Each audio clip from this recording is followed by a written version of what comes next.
Magandang hapon sa inyo. Kuha tayo guys ng ng manure. Ay hindi pala, yung yung damo na giniling tapos pinabulok. Kuha tayo doon kasi magtatanim tayo ng rose. Rose ang aking itatanim, yung malalaking rose na walang tinik. Yan, maganda yun, mapula yun, mapulang mapula. Doon na tayo, punta na tayo dito sa ating gilingan, dito sa ating mga basura. Yan, madaldala akong balde, oh.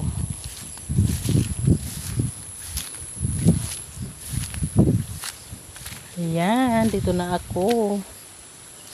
Magpala tayo ng, saan pala kayo? Dito parang walang pala, ah. Ito na yung aming mga basura ngayon, hindi na naman naasikaso.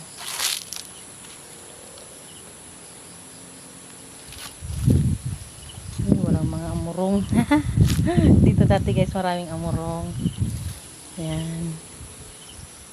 Yan na yung mga dahon namin na pinagili. Yan, dito kukuha ng pantanim.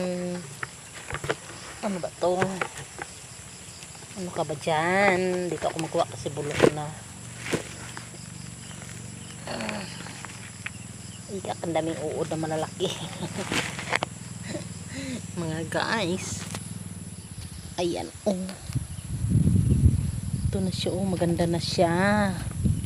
Ito yung halo ko sa lupa para magtanim ako ng aking rose.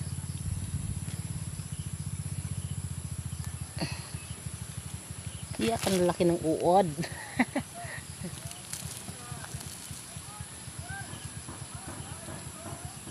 Ang laki ng mga uod. Sinong natatakot diyan sa uod? Ayan, ang dami. Ayan. Tapos ako magkuha. Pabalik na ako doon dahil gagawa na ako ng aking project.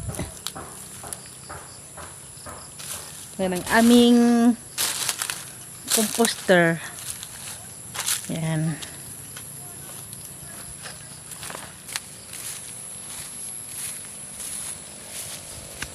Diba? Sinong mahilig magtanim ng mga bulaklak dyan? Pahingi ako ng bulaklak nyo magaganda dahil kailangan namin yan dito sa amin. Dahil magpapaganda kami ng aming rest house. Kailangan namin ng pagandahin. Kaya kung sino may mga bulaklak dyan, paghatag mo.